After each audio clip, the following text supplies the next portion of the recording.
Okay, so time's elapsed. We're outside, ready for spray painting. They're propped up again. So this is what that mascol stuff looks like when it's dried. It's that kind of really dark blue, purple stuff where it was really thick. Where it was put on lighter is lighter. When you're moving it, you gotta be careful because this stuff will rub off with just your finger pushing on it. So you really gotta be careful when you're moving it, otherwise you'll rub it off. But it does make it really easy to take off when it's time to take it off, luckily. Also make sure that, you know, your stuff isn't on it when you're about to spray paint. So the next thing, most people would think like, oh, well, it's time to put on the base color. And guess what? You'd be wrong. It's actually time to put on the accent color, which actually got spray painted blue. The white color, which is our heirloom white this time, apparently, or cream. So on this panel here, our like drip panel, that I'm gonna call it, I'm gonna be putting those diamonds in. So I'm actually gonna be covering most of this white because I want to cover what I'm going to then mask off. On this one, I'm going to be putting stripes down. I'm going to put like a horizontal stripe and then a vertical stripe, making kind of like an X pattern because, I don't know, it looks cool, I guess. So what I'm going to be doing is I'm going to be spray painting just those areas because you don't want to waste paint, right? And then when that's dry, we're going to mask it off. So let's start spray painting. So again, safety protection, i.e. something to cover your face so you're not breathing in the stuff, is on, and then you're just going to spray the stuff where you want it. So like there's that vertical line that covers where that vertical stuff is going to be, and then that horizontal line ish. And again, you can kind of like cover the whole thing, just, you know, so it gets where you want it to be. This one I am going to cover the whole thing because I don't know how big those triangles are going to end up being, or diamonds are going to be. So we're just going to cover the whole thing. Makes it easy on ourselves.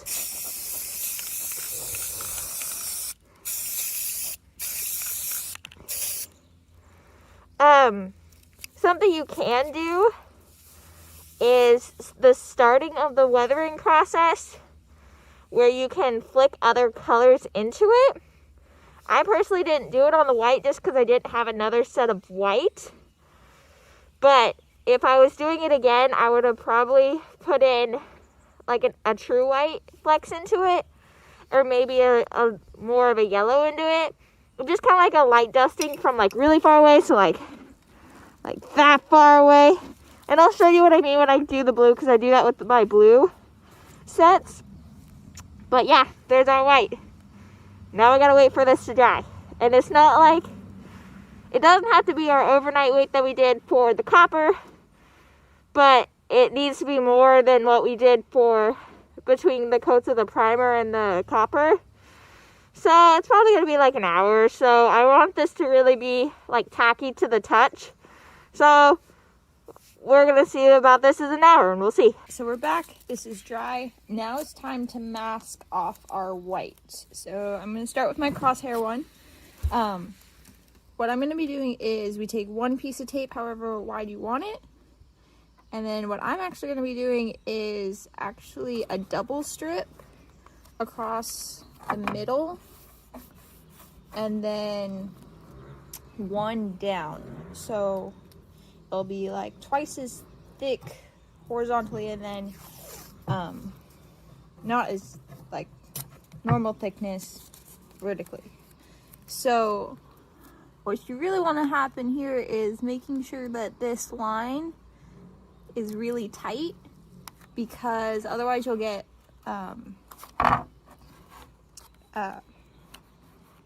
spray paint there. But you also want to make sure that it's the same going down, which I kind of messed up. But that's okay. You can't really pull this up once you lay it down, so be careful. Then you just kind of tuck it in.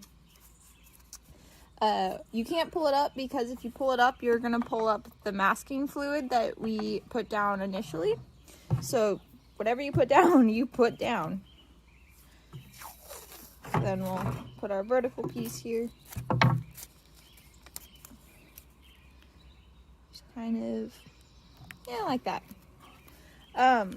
I found that when you're making stripes that need to be matching through the whole kit, if you line up the kit pieces, like if I was going to make another same line going vertically here, I would line up my kit pieces and then continue on that line, and then actually put like one huge strip down all of it and then cut it and kind of curl them there. That way it is straight. So come back for the diamonds here in a minute. Okay, so for the diamonds, you're going to want to cut out your patterns on paper. So these are 3 diamonds I've made. I make them as parallelograms, so you have, I do it as, this one is 4 inches tall by 3 inches wide, and then 3 inches by 2 inches, and then this tiny one over here, if I can ever pick it up, is 2 inches by 1 inch. And so I've then made this, if I can pick it up, this basically tape sheet that has all 3 of the diamonds on it, and I've marked them up, and now I'm going to cut them. And so by doing this, we're making ourselves just another piece of tape that's now our perfect size that we want to cover. And so you can use this for other shapes. It's just probably going to be really hard to do anything other than just a diamond or a stripe. This is another reason why when you are making your armor, you want to do accent color then your base, because imagine how hard it would have been to cover up everything but the diamonds or everything but the straight lines.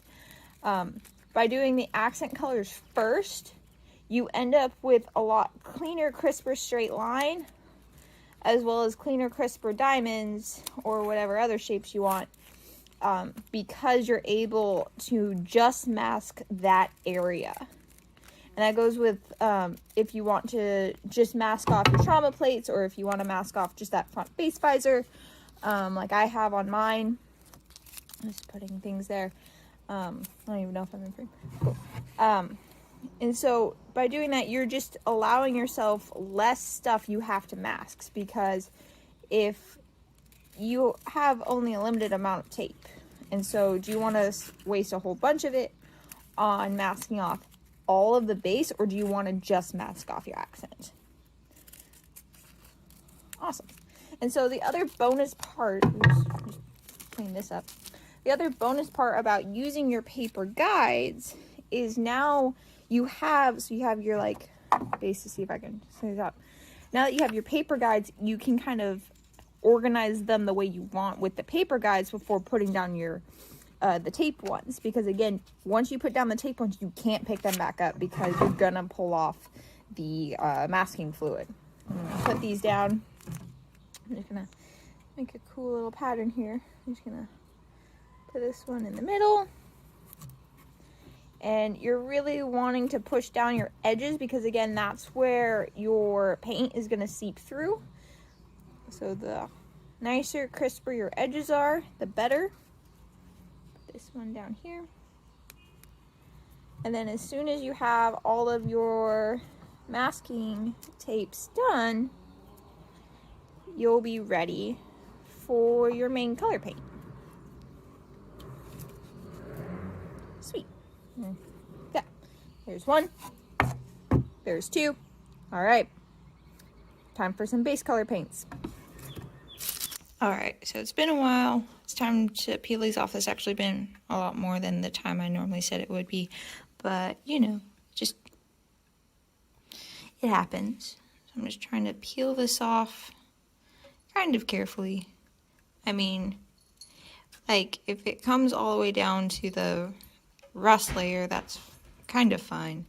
But what we're really trying to do is keep it, especially for these diamonds, is to only peel up the nice. So you can see how, like, when you pull up the masking tape, it's going to pull up any masking fluid that was underneath of it. But see there, got a couple bleed spots, but the better part, it's pretty nice. Get that off. But for the masking fluid, like I said, this stuff is really easy to come off, and it's just kind of like, okay, maybe it's not. I remember it being easier. You just kind of like rub at it, maybe. Maybe the thicker stuff is a little bit harder. You kind of just pick at it. There we go. We just need to start. Hey, cat. So it just kind of just peels up. It's kind of very satisfying to do. Yeah. Yes. Just peel it up and just peels right off. You know?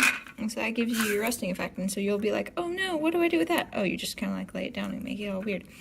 Because, truth be told, when you have kind of like this double layering, it just kind of makes it like dynamic. Or at least it does in my opinion. And when we go back with our weathering and our resting effect, most likely what's going to happen is we're going to paint over that. So it's fine. So I will rub all the rest of this stuff off, and then when I come back tomorrow, we'll start the weathering process. So there's all of our spray paint. Now it's time to peel this off, and then we'll do weathering tomorrow. Awesome.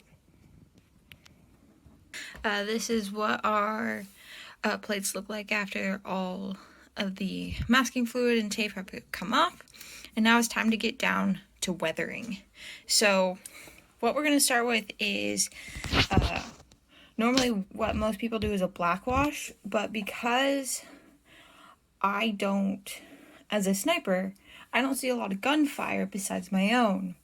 And black washing is going to come from the carbon scoring that you see in a lot of blaster rifling and a lot of firefights. And so, being someone that does not engage with that, I chose to not use a lot of black washing in my weathering. So that's why I only actually have one thing of black, and all the rest is actually various shades of brown, except for this one, which is the gold. And we're going to use a combination thereof to kind of do a brown wash instead, to reenact lots of time in the dirt and in the gunk as we lay prone and we wait in the dust and the sand for our targets. So I'm going to put those in my palette, which obviously you can see has had a lot of years of use, but it's still my favorite. I have rags to wipe stuff off. I have my water and my armor, and I'm going to put my phone up there so that way we can do it. I have protected the space of the desk with a towel because this might get a little messy, and then I have a whole bunch of brushes in here, but most likely what I'm going to be using is just a simple one that's a round brush, like this, if I can get in frame, there we go. This one here is just a round kind of blobby thing, because there's no real rhyme or reason to doing this. You're just going to blob color on and then pull it off. So just a cheap brush like this is fine. I mean, all these paints are from Walmart, so it's, again, it's kind of a budget build because broke college kid. So let's get down to business.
So we're back. Now it's time for the rust, or in our case, focus cinnamon, because chemistry was never my friend, so we're gonna fake our rust. Using cinnamon, which I have here in this little cup, this looks a lot like rust powder. It has the same color, it has a very similar texture, and so we're gonna use that to our advantage by putting it down. How we put it down? Mod Podge. I like the matte one. Unfortunately, I could only get in that size, so I have a lot of it. I just put a little bit in a dish, or in this case, the top of a praline can. I don't know how you say it. It's top of one of the metal cans that, like the hazelnut straw things that are tasty. I have a little sponge that may or may not live. I don't know. Sometimes I can get it to live after the fact. Sometimes I can't. So that's a thing. And then a tiny paintbrush, just in case you need to get any little spots. And then our metallic antique copper, this stuff. So if you missed any spots on your painting that you were like, man, I really want that to be rust, but it didn't work, that's your stuff. You're going to put that down, and then you can put the cinnamon on top of it. Just right on top, like no Mod Podge, just cinnamon on top of the paint. And I'll show you that, guys, that with our little rust spot that got chipped. And then after we put the rust down, the cinnamon down, I'll show you how to seal it. So let's start by fixing our spot, and then we'll start putting our rust down. Okay, so here's our plate that had our flex spots right here. So what we're going to do is we're going to take, if I can stop getting Mod Podge on my fingers, we're going to take our antique copper. I'm just going to go straight in because I haven't touched this brush with anything else yet. And we're just going to dab it onto our spot, and you can see how it almost is a perfect match for that hammered copper. And so I have like so many bottles of this because this is what I use to touch up any of my spots where I might chip off paint or I might chip off something else, like trying to see if I have any other spots I want to fix. Here, I don't fix that. I just want that to be solid rust. There we go. And so just any little spots you have that you're like, oh man, I really want rust right there. You just put your metallic antique copper on, and then it totally fixes that right up. So I'm just going to put this off to the side. And you'll notice this time I put a piece of paper down. It's like a little paper, and that's so that I can really nicely pick up the cinnamon when it falls. So I'm going to try and avoid those spots for the first round of Mod Podging. So I have my dish of Mod Podge and I have my sponge, and I want to just take, like, I like this edge because it's all like crazy. And we're using our sponge to really make that like not perfect look. So if we go back and we look at our shoulder plate, like this rust isn't perfectly fitting inside all of this rust zone. Neither is like this, like, yeah, some of it's like really well filled in, but other parts aren't. And that's okay, because even if your paint is chipped and the metal is oxidized, you might not get all of it like totally rusted out with that texture. Some of it just might be like worn down. And so that gives that effect when we use our brush or our sponge to really kind of mix it up. I'm gonna kind of brush off cat hair because when you live in a house with cats, it's inevitable. So we're just gonna take a little bit of it. I just kind of like make sure I don't have too much on it because I don't want it going everywhere. And I'm just gonna start somewhere. I'm gonna start over here and just kind of lightly dab on my areas. So I'm not putting a whole bunch down, but I am trying to cover a good chunk of it because I don't want it empty, because there is a definite difference from when you have the rust to where you don't. So yeah, my rust sometimes goes into my colors. Sometimes it's not a perfect match. And that's okay, because it's not perfect. So I don't want this Mod Podge to get super dry when I work with it. So you can use one of the other sides of the sponge to kind of wipe up areas where you definitely don't want it. Like that's like way too far in into it. And so now that I have a little bit of that, I can put that aside, take up my cinnamon, take a little pinch of it. Like we're not even going to use all of this for the 2 plates, so you're not going to have so much extra. I bought 3 things of cinnamon thinking I was going to like use like most of it for my armor. I barely even I probably use like 2 tablespoons on my entire armor. Like you use so little of it. So you sprinkle it on as well as you can because you do want it to be pretty situated. Now I'm going to go over our little spots where we painted as well. I'm covering all that I had there. Tap off my fingers, push them off. And then we just pick up our piece of armor very carefully. We're going to tap it. And there you have. You have one edge. Totally done. And as well as our couple little spots. So this is what it looks like right now. It looks actually pretty cool when you have all this kind of like dusting effect. Unfortunately, that will go away. I haven't figured out a way to master keeping that stuff on. But it does have that effect. Like you can kind of run your finger over it and kind of pull a little bit more off. And it has that really distinct texture that you have, and it honestly smells amazing. And that's why I call my kit Sweet Dart. And so another reason why we have this paper, so we have all this extra cinnamon now. We want to continue using it because #recycling. And so I'm just going to pick this up, and it'll be off camera, unfortunately. But I'm just going to kind of squish it together, and then I'm going to put it right back into my cup.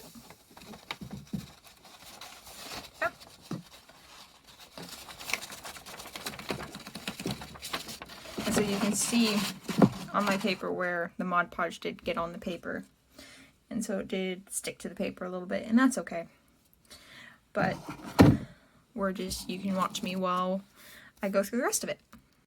Okay, so this plate is now done. You saw me use the little paintbrush a bit to fill in little gaps that I couldn't make, and little spots that I really wanted rust in, or fixing spots. And something that I really need to make sure is like when you go from one section to another, so right here, there was right here one, and there's here that one. So those sections that you break up, that you're really making sure you're getting that overlap because you don't want weird gaps in places. And so I've covered this plate, and I actually am going to let this sit for a bit before I seal it because I really want that Mod Podge to have a chance to cure to the actual metal plating and that the paint that I have down there. So I'm going to do the second one, and then I'm going to come back and seal it. And we're going to seal both of them together at that point. And that's just because, number one, it's the setting spray that I use is going to get all over this, and then I can't reuse my cinnamon against it because it's not going to want to pull off. But it's also because I want that Mod Podge here that's here to dry. And I already feel like right here it's like none of this is at all wet. I can totally put my hand in it. It is cool, which tells me that there is some moisture left. But I really want this to dry and have that Mod Podge give it a chance to do its thing. So let's do the next one. We'll speed through that too.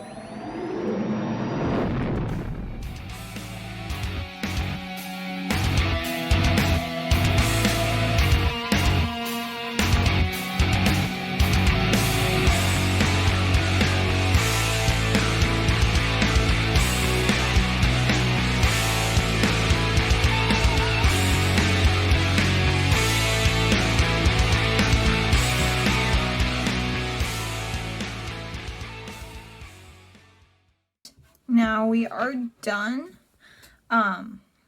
Both of our pieces are finished. I'm moving them so you can see them both at once. And just again looking to check for that consistency is now laying them with the shoulder plate is they look like they all were rusted at the same rate. They all have very similar dry brushing. They all have similar rusting. They all have the same color set. They have the same weathering. And that's what you're looking for, is you're looking for uniform weathering across the whole kit. Is there a uniform? Oh, are they exactly the same? No. This one has like a little bit darker. This one's a little bit lighter. The rusting pattern is totally different on each one.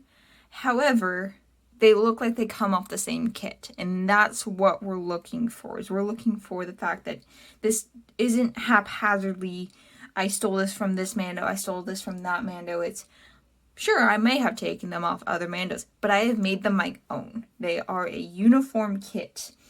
So all that's left to do is to have the matte final spray painting on these, and that will kick a little bit of the glossy texture from the paint that we just put on off, and then we'll be done. And you'll have a set of armor that's been painted if you've been following along. These are already dry because, again, this is dry brushing, so it's not super wet at all when you're putting it on. You might have seen me try and fix this zone because I accidentally put too much on, and you can kind of pick up paint from dry brushing with a kind of a damp brush or your finger, depending on what it is, but try to be careful. Don't be like me, who sometimes messes stuff up. Actually, that makes for good weathering. Mess things up. I checked myself. Mess things up, it'll make for good weathering. If not good weathering, good stories. So we're gonna go outside, I'm gonna spray paint them, and when we return, we're gonna have finished pieces. Can't wait to see you then.